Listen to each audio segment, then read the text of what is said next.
시작합시다.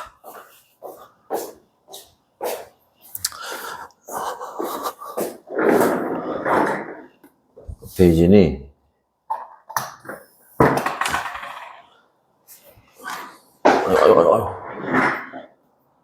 아씨 이러다 한번 넘어져야 씨 한 100만원 찍는데. 그러니까요 93페이지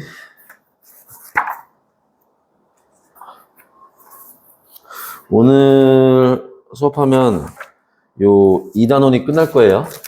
그리고 이제 3단원 이제 좀 시작을 좀 할 겁니다. 3단원이 좀 할 내용들이 좀 더 많아. 2단원은 처음 시작하는 거니까 좀 어렵고 3단원은 제대로 어려운 게 나오는 거고. 자, 그래서 한번 봅시다. 자, 문제 한번 같이 풀어볼게요. 자, 그리고 가와 나는 지각과 생명체를 구성하는 원소의 질량비를 순서 없이 나타낸 거예요. 지각하고 그 다음에 생명체에 대한 얘기라고 하는데 지각은 뭐 여러분들 알고 있는 것처럼 뭐 산소, 규소, 알루미늄, 철, 기타 등등 이 뒤로 오는 건 다 금속들이 오는 겁니다. 그 다음에 생명체는 산소, 탄소, 수소 등등등등 이렇게 이제 오겠지. 그래서 여기에서 제일 많은 건 뭐 양쪽이 다 산소일 거고, 그죠? 이제 두 번째로 오는 거는 규소 아니면 이제 탄소가 될 텐데 이거 가지고는 모르겠고 얘를 한번 봐야겠지. 얘를, 그죠? 이게 다 금속이죠, 그지? 그래서 금속이 주로 있으니까 이쪽이 당연히 뭐가 되겠어요? 지각이 될 거고, 두 번째로 많은 게 계속 규소가 되겠죠, 그지? 나머지 이제 가가 생명체에 대한 얘기일 거고, 생명체에서는 산소, 그 다음에 탄소, 뭐 이렇게 이제 들어가겠죠. 그래서 기억, 가는 생명체를 구성하는 원소이다. 맞는 얘기고요. 니은 B는 대기 중에서 가장 많은 원소이다. B는 산소죠. 근데 대기 중에서 가장 많은 원소는 우리가 이제 오늘 배우기도 하겠지만 배우지 않아도 뭐 중학교 때 배웠으니까 알겠지. 질소가 되겠죠. 이거는 틀린 얘기고. 자, A, B, C는 모두 질량이 태양과 비슷한 별의 내부에서 핵융합 반응으로 생성되었다라고 했는데, 누구? 규소는 아니죠. 규소는 태양보다 질량이 매우 큰 별에서 만들어집니다. 그치? 탄소는 맞아요. 그치? 산소는 조금 애매한데, 산소는 탄소 만들어질 때 일부가 좀 같이 만들어질 거예요. 그치? 많지는 않지만. 그래서 뭐 교과서에 따라서 태양 정도의 질량의 별에서 만들어진다고 나오는 교과서도 있습니다. 하여튼 뭐 규소가 아니니까 이건 답이 될 수는 없겠죠. 그래서 기억 하나만 맞는 답이 될 거고요. 2번. 자, 그림 가는 규산염 사면체의 구조를 지금 요렇게 나와 있는 이걸 우리가 규산염 사면체라고 얘기를 합니다. 규산염 사면체는 중심에 규소가 있고요. 그 주변으로 산소들이 요렇게 있는 거죠. 나에서는 원자번호 14번이네요. 이건 규소에 대한 지금 전자배치 그림이에요. 자, 기억. 가는 규산염 광물의 기본 단위체에 해당한다. 그죠? 규산염 사면체는 규산염 광물의 기본 단위체에 해당하는 겁니다. 맞는 얘기고. 니은 가는 마그네슘 이온 3개와 결합할 수 있다고 했는데 얘가 지금 여기 산소 있는 쪽이, 그죠? 다 전자 하나씩 더 받은 거니까. 그래서 얘를 우리가 SiO4 4- 이게 규산염 이온이에요. 근데 마그네슘 이온이 이가양 이온이잖아. 얘는 4가음 이온이고 만나 중성돼야 되니까 얘네가 어떻게 1대2로 결합해야겠지. 그러니까 이온 3개가 아니라 2개와 결합하는 거겠지. 자, A는 비금속 원소이다. A는 산소니까 비금속 원소 되는 거 맞고요. 나는 B에 규소에 전자 배치되는 게 맞죠. 그지? 기억, 디귿, 리을 5번이 답이 되겠네요. 다음에 3번. 자, 그림 가나다는 각각 장석, 휘석, 감남석의 결합 구조를 나타낸 것이다. 자, 감남석은요, 누구? 얘. 이런 걸 뭐라고 불러? 독립형이라고 하지. 그죠? 독립형의 가장 대표적인 광물에 해당할 거고요. 휘석은 단사슬형의 대표적인 광물에 해당할 거고, 장석은 얘죠. 망상형이라고 합니다.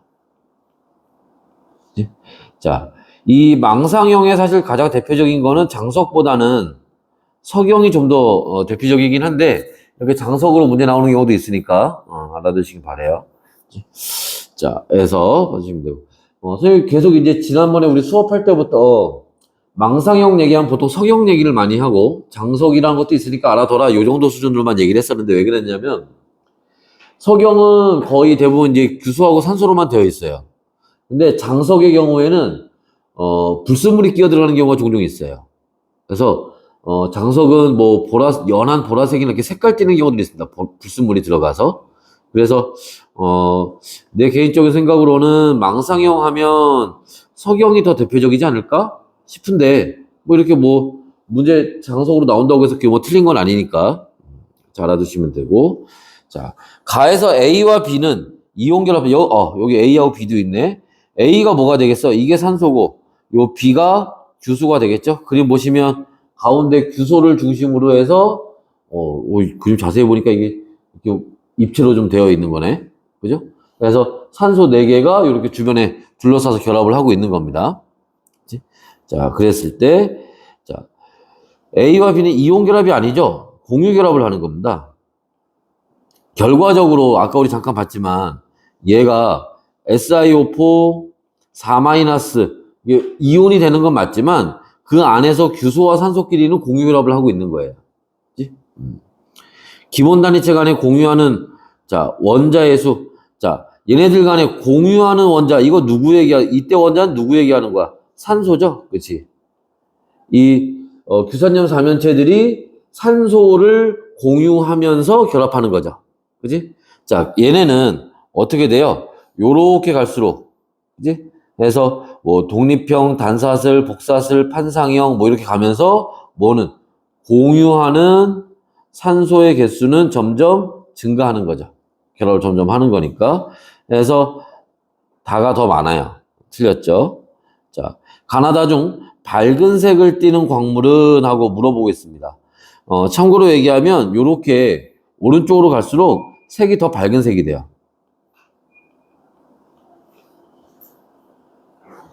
색이 더 밝은 색이 되는데, 자, 여기 아까 이제 선생님이 가장 대표적으로 석영 얘기했잖아. 그치? 석영은 투명합니다.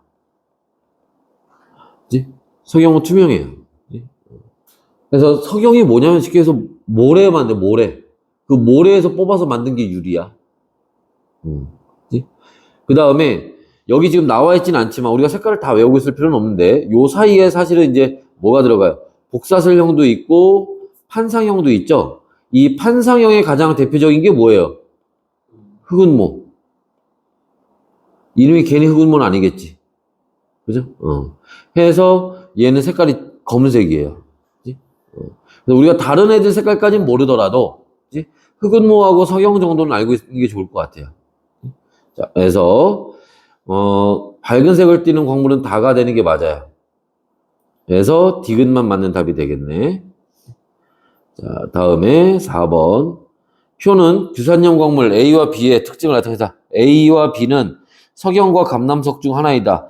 근데 감남석이 어떻게 생겼는지 모르겠지만 석영은 요 모양을 좀 알아둘 필요가 좀 있어요.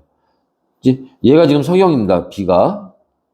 이게 석영이고 석영은 지금 이게 이렇게 아까 선생님이 좀 이렇게 투명해요. 그치?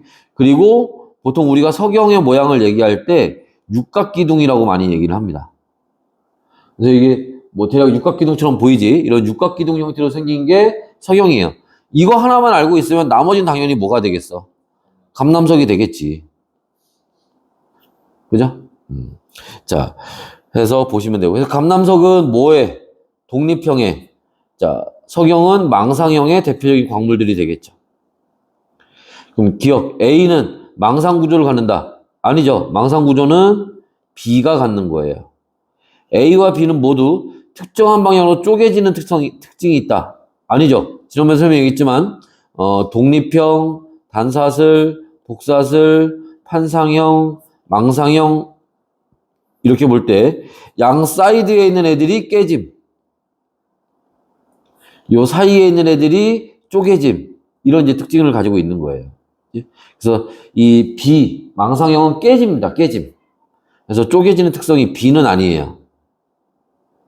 자, 풍화에 대한 안정도는 마찬가지로 이렇게 갈수록 아까도 얘기했지만 공유하는 산소가 많아지는 거고 공유를 많이 한다는 얘기는 강도가 그만큼 세진다는 거 얘기하는 거겠지. 그죠? 그래서 풍화에 더 잘 견딥니다. 강도가 클수록. 그래서 B가 더 강해요. A가 B보다 약하다는 얘기는 맞는 얘기가 되겠지. 그죠? 그래서 디귿 하나. 됐나? 그래서 볼 수 있고. 또 이제 뒤로 쭉 넘어가셔서 103페이지 한번 보도록 합시다. 하나. 자, 103페이지 한번 보시면 자, 그림은 자, 생명체 구성하는 물질 뭐 공통점 뭐 블라블라에서 나와 있어요. 기억력 인덱스에 해당하는 거 찾으라는 건데 지금 여기 이제 요런 문제들이 문제에 좀 잘 나오고 이게 좀 학력평가나 이런 데서 좀 잘 나오는 문제 유형이고 선생님들도 요런 형태를 좀 선호하긴 해요. 그리고 요런 내용들이 자주 나오는 단원들이 몇 군데 있어요. 특히 이제 단순 암기해야 되는데 우리가 뭐 단백질이 어떤 역할을 한다, 뭘로 구성되어 있다, 뭐 탄수화물은 에너지원으로 사용된다, 뭐 이런 것들 단순 암기하는 거잖아. 그지? 그런 거 나오는 데는 보통 이런 형태로 문제가 많이 나옵니다. 그래서 왜냐하면 이거 내용을 제대로 알고 있지 않으면 하나만 삐끗해도 문제가 그냥 틀려버리는 거거든. 이런 거 자주 물어보니까 요런 거 이제 연습을 좀 자주 해봐야 될 거고 요런 거 나오면 여기에서 지금 요 상태에서 요것만 보고 여기를 바로 찾을 수는 없어요. 그래서 여기 A, B, C가 누가 단백질, 핵산, 탄수화물인지 이것만 보고 여기서 바로 알 수는 없습니다. 어떻게 해야 되느냐? 다 해보면 돼요. 무슨 말이냐면 자, 단백질, 핵산, 탄수화물 그러면 구성원소에 수소가 들어있냐? 다 들어있어요.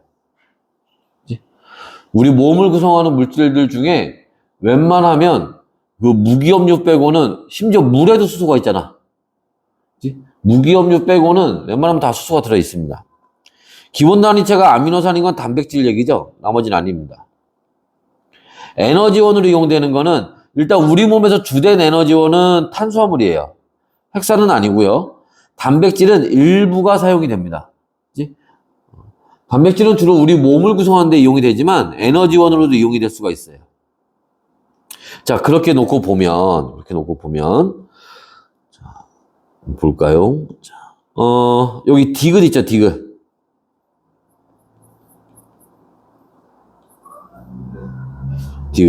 디귿은 뭐야? A, B, C가 다 해당하는 거잖아. 그지? 그러니까 여기 얘에 해당하는 거죠. 얘가 디귿에 해당하는 거예요. 그 다음에 니은은 누구? A하고 B 두 가지가 해당하는 거죠. 그러니까 두 가지가 해당하는 거는 여기 에너지원 물어보는 거 이게 있네. 여기가 니은이 되겠지 그러면. 그 기억은 요 A만 해당하는 겁니다. 한 가지만 해당하는 거예요. 얘가 기억에 해당하겠지.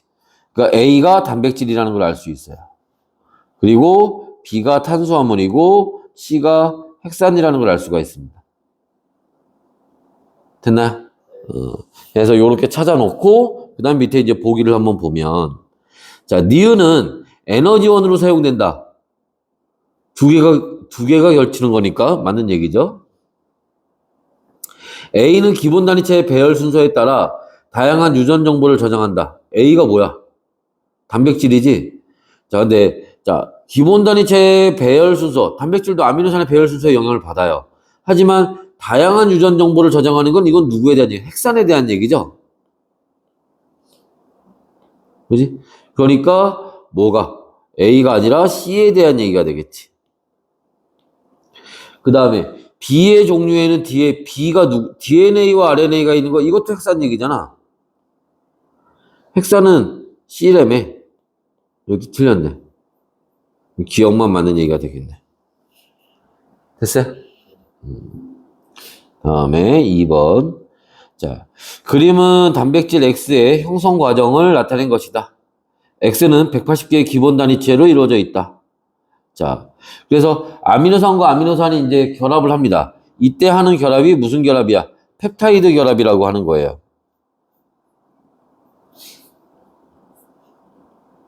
요 가가 그 결합을 나타내는 것 같은데 이게 펩타이드 결합입니다. 그런데 펩타이드 결합을 할 때는 이렇게 간단한 분자가 빠져나가요. 보통은 물이 많이 빠져나갑니다. 꼭 물은 아닌데 대부분 물로 나올 거예요. 우리 배우는 거에서는. 자, 그럼 한번 봅시다. 기억의 분자 수는 1이다. 아미노산이 결합을 해서 지금 여기 펩타이드 결합 하나 하는 거죠. 결합 하나 할 때 물 하나 빠져나가는 겁니다. 맞는 얘기고. 두 개 고르는 거네. 가는 자, 펩타이드 결합 얘기하는 거죠. 두 아미노산을 이루는 탄소와 탄소 사이의 결합이다. 자, 펩타이드 결합 어떻게 하는 거야? 아미노산이 하는데 아미노산이 그죠? C에 곁가지가 있고 수소에 NH2 COOH 요렇게 들어가고요. 그 다음에 탄소에 또 곁가지 있고 NH2 H COOH 이렇게 들어가서 여기에서 요렇게 물이 빠져나가는 거지. 그지? 그러면 누구하고 누가? 남아있는 여기 탄소하고 여기 질소가 얘네들이 이렇게 공유결합하는 거예요. 그지? 그게 펩타이드 결합이죠. 그러니까 탄소와 탄소가 하는 거 아니라 탄소와 질소 사이의 결합입니다.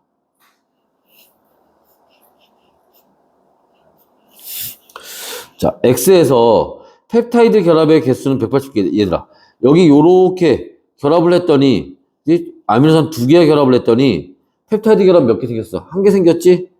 예를 들어서 여기에 뭐가 아미노산이 하나 더 있다면 또 결합하면서 2개 생기겠지? 그러니까 이 펩타이드 결합의 결합은 단위체의 개수에서 1개를 빼면 되겠지. 그러니까 180개가 아니라 179개가 되겠죠. 자, X 단백질의 입체 구조는 아미노산 그죠? 구조는 아미노산의 배열 순서에 의해서 결정되는 게 맞아요. 그리고 그거에 따라서 기능도 달라지는 겁니다. 단백질의 종류에 관계없이 구성하는 아미노산 수는 같다. 아니죠. 종류가 다르면 달라지겠지. 그래서 1번과 4번이 답이 됩니다. 그래서 자, 단백질의 종류는 뭐가 아미노산의 뭐가 결정하는 거야? 개수, 종류, 그 다음에 배열 순서 같은 것들이 얘네를 결정하는 거지. 그 다음에 그림 가나다는 DNA 아미노산 뉴클레오타이드를 나타내는 거다. 자, 가는 아미노산 얘기하는 거고요. 나는 여기 지금 이중나선이죠, 이거, 그지? 이게 DNA 얘기하는 거고, 다는 여기 유라실 있네요. 이게 뉴클레오타이드 얘기하는 건데, 특히 그 중에서도 RNA를 구성하는 뉴클레오타이드를 얘기하는 거지. 그럼 효소의 주성분은 가의 결합. 효소의 주성분이 뭐예요? 단백질이에요.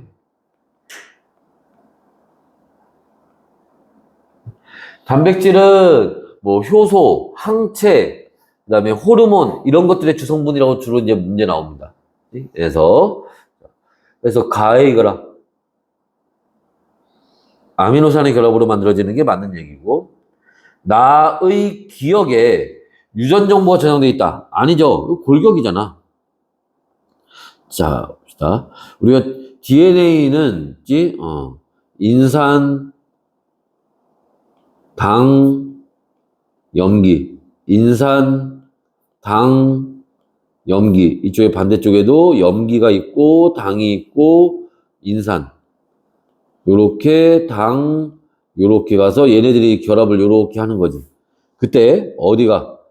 여기는 뭐를 만드는 거고 그 DNA의 골격을 만들어서 얘네를 보호하거나 이런 역할을 하는 거고 핵심은 어디야? 여기 들어가는 얘네들이 염기죠? 이 염기의 배열 순서에 따라 유전 정보가 달라지는 거예요. 그러니까 유전 정보는 요 안쪽에 있는 겁니다. 안쪽에. 요 안쪽에 있는 얘네들이 유전 정보가 되는 거야. 그러니까 요 얘기는 틀렸죠. 나는 아닙니다. 자, 디귿. 다는 나를 구성하는 기본 단위체이다? 아니죠. 얘는 RNA를 구성하는 단위체이고 얘는 DNA잖아. 그지? 그래서 요 얘기 틀렸지. 맞는다고 기억하나? 됐어요? 다음에 그림 가와 나는 자 RNA, DNA를 순서 없이 나타내는 뭐 위에 게 DNA고요. 두 줄로 되어 있으니까 밑에 게 RNA입니다. 그래서 이런 걸 우리가 뭐라고 부르니 이중 나선 구조 이렇게 얘기하는 거고 RNA 같은 경우에는 단일 가닥 이렇게 얘기하는 겁니다. 됐어요? 그래서 이렇게 보시면 되는데 여기 뭐 기억니은 뭐 쭉쭉 블라블라해서 나와 있습니다. 어떤 게 어떤 놈인지 봐야 될 텐데 여기서 이제 힌트가 되는 건 뭐냐면 자, 구아닌, 사이토신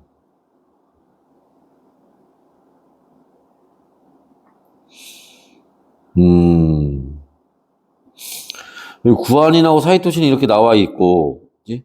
그럼 얘 기억하고 니은은 하나는 아데닌이고 하나는 타이민이겠네.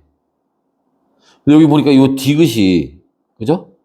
디귿이 요 위에 DNA 없는 거네? 그죠? 색깔이 DNA 없는 색깔인 거잖아. 얘가 뭐가 되는 거야? 얘가 유라실이 되는 거지, 그러면.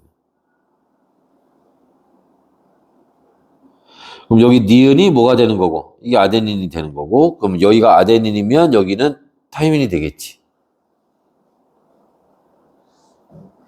그래서 기억. 가에는 디옥시리보스가 있다. 그래서 DNA잖아. 맞고요. 디귿 먼저 볼게요. 디귿은 유라실이다. 맞고요. 니은. 가에서 니은 플러스 니은이 뭐야? 아데닌. 기억, 타이밍. 는 값은 1이다 라고 되어 있는데 자 여기에서 이제 우리가 알고 있어야 될 개념은 뭐야? 얘네들이 무슨 결합? 상보적 결합을 한다고 하죠. 그래서 상보적 결합을 한다는 거는 뭐야? 아데닌하고 타이민이 개수가 같고 구아닌하고 사이토신의 개수가 같다는 얘기예요. 그래서 정리해보면 그럼 아데닌분의 타이민은 구아닌분의 사이토신은 1이다. 그거는 자, 아데닌 플러스 구아닌 그 다음에 타이민 플러스 사이토신에도 1이다. 그지? 그래서 다시 보면 자 예를 들어서 자 얘네가 30%래 30, 60%래 그럼 아데닌이 30, 타이민이 30이겠지. 짝을 있을 테니까. 그럼 얘가 얼마 되는 거야? 40%가 되는 거고 얘가 20, 얘가 20이 되는 거겠지. 됐어요? 그래서 그 값은 1이 된다. 얘가 30개, 얘가 20개, 얘가 30개, 20개 있을 테니까. 됐어? 다 맞네요. 자, 그래서 이렇게 볼 수 있고. 그 다음에 이제 물질의 전기적 성질 얘기를 한번 보도록 합시다. 아, 졸려, 씨.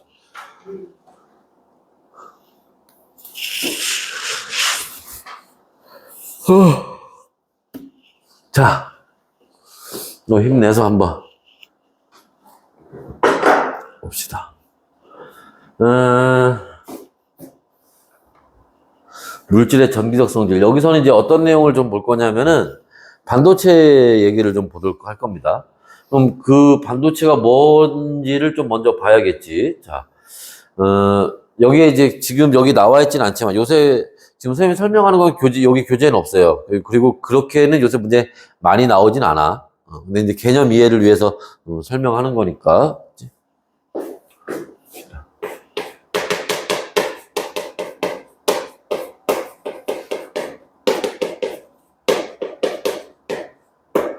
자, 전기적 성질인데 특히 얘네가 이제 고체로 있을 때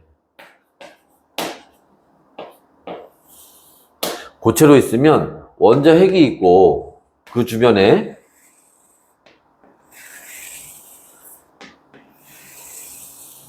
얘네 쪽에 전자들이 있겠죠. 그지? 근데 고체는 특징이 뭐야? 이런 원자들이 규칙적으로 따닥따닥 배열되어 있는 거잖아. 그죠? 그래서 여기에 또 원자 핵이 이렇게 있으면 요 원자 핵에 전자 껍질들이 또 이렇게 있을 거예요. 쭉 갈 겁니다. 결합한 건 아닌데 이런 식으로 배열이 되어 있을 거예요.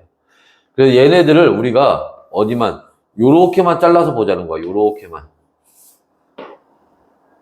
요렇게만 잘라서 보면 원자핵이 있고 얘 첫 번째 전자껍질, 두 번째 전자껍질, 세 번째 전자껍질 이렇게 있을 거예요. 거기에 여기 원자핵이 또 있어요. 그럼 얘 거 전자껍질, 얘 전자껍질, 얘 전자껍질이 또 요렇게 있을 거고요. 또 여기 세 번째 원자 또 있어요. 그럼 얘 거 전자껍질, 얘 전자껍질, 얘 전자껍질 이렇게. 그래서 전자껍질들이 이제 원자 사이가 워낙 가깝다 보니까 이렇게 거의 겹치듯이 있을 거예요. 그렇다고 해서 저 전자껍질이 겹치진 않습니다. 그치? 합쳐지거나 겹쳐지는 건 아니에요. 그만큼 전자껍질 사이에도 이렇게 매우 가까이 있을 거다라는 거야. 그러면 여기 요렇게 전자껍질들이 이렇게 모여 있는 곳 있죠? 그치? 여기를 우리가 뭐라고? 에너지띠라고 얘기를 해요. 이렇게 첫 번째 껍질들끼리 모여 있는 영역이 나타나는 겁니다. 그 다음에 여기도 그런 영역이 나타나죠? 이것도 에너지띠예요.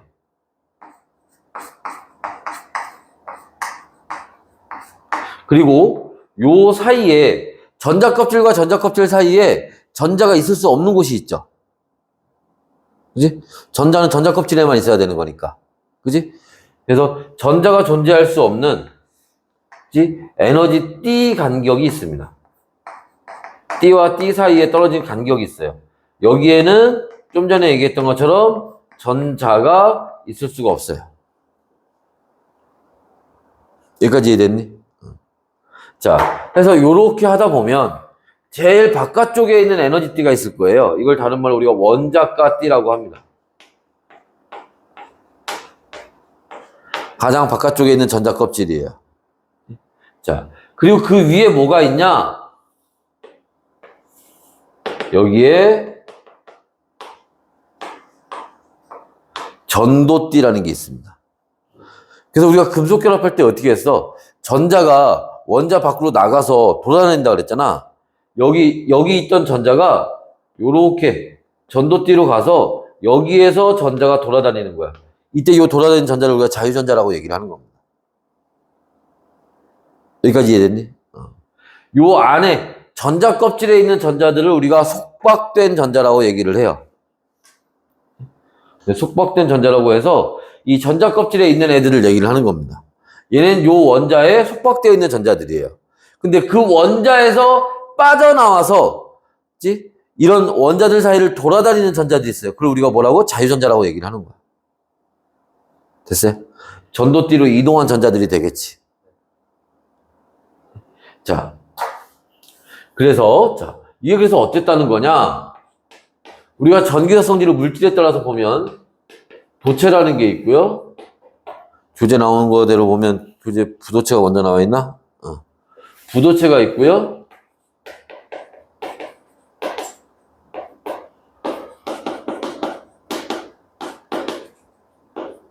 그 다음에 반도체가 있습니다.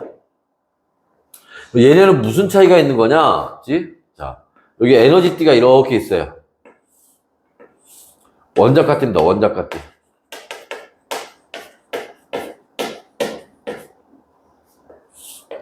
여기도 마찬가지고.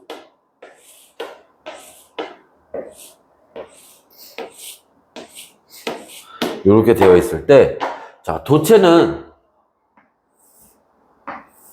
여기가 맞닿아 있어요. 그럼 뭐 어떻게 되느냐? 여기 있던 전자가 이렇게 이동하기가 쉬워요. 그럼 여기서 얘네들이 이렇게 좌우로 이동하겠지. 그죠? 예를 들어서 우리가 이쪽에 마이너스, 이쪽에 플러스를 전압을 걸어주면 이렇게 이동을 할 겁니다. 자, 해서 도체는 원자가띠와 전도띠 사이에 에너지 띠 간격이 없어요.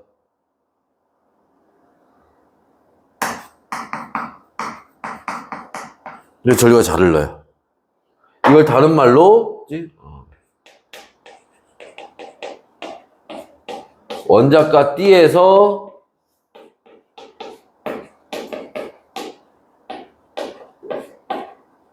전도띠로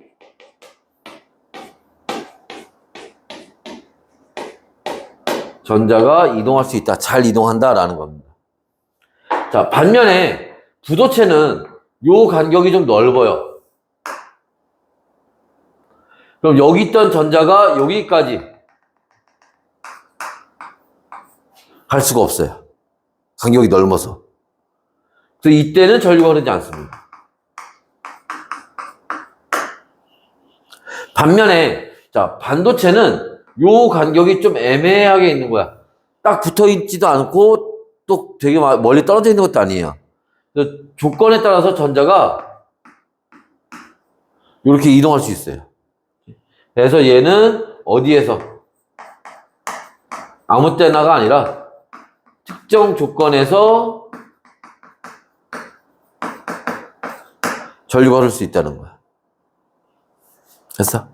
이런 걸 우리가 반도체라고 하는 겁니다. 그러면 자, 얘가 이렇게 갈 때 당연히 여기 위로 갈수록 에너지가 커지는 거니까 여기에 뭐 해야 돼? 에너지가 들어가야겠지. 그치?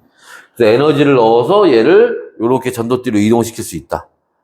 당연히 에너지 안 주면 못 가겠죠. 얘는 그냥 가만히 내비둬도 지가 저절로 가요. 붙어있기 때문에. 얘는 갈 수 있고 안 갈 수도 있다는 거야. 이런 걸 우리가 뭐라고? 반도체라고 얘기를 하는 겁니다.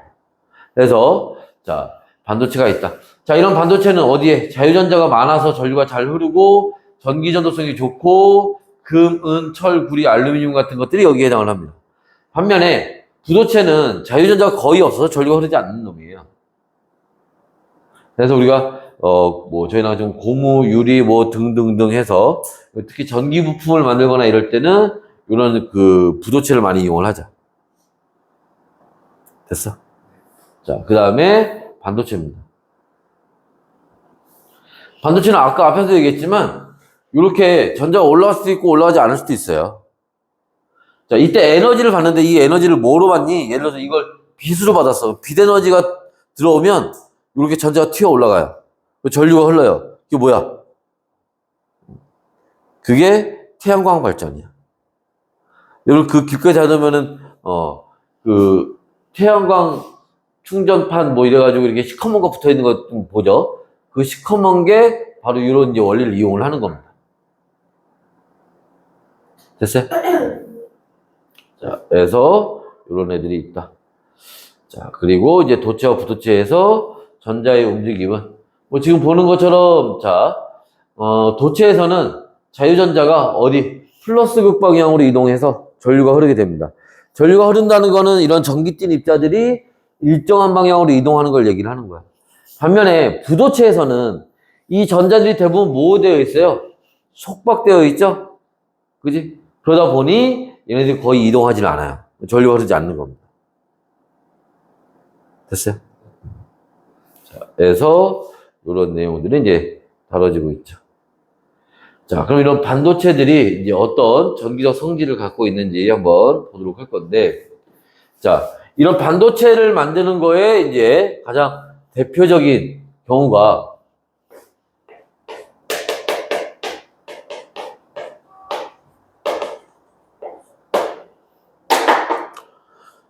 자, 가장 대표적인 경우가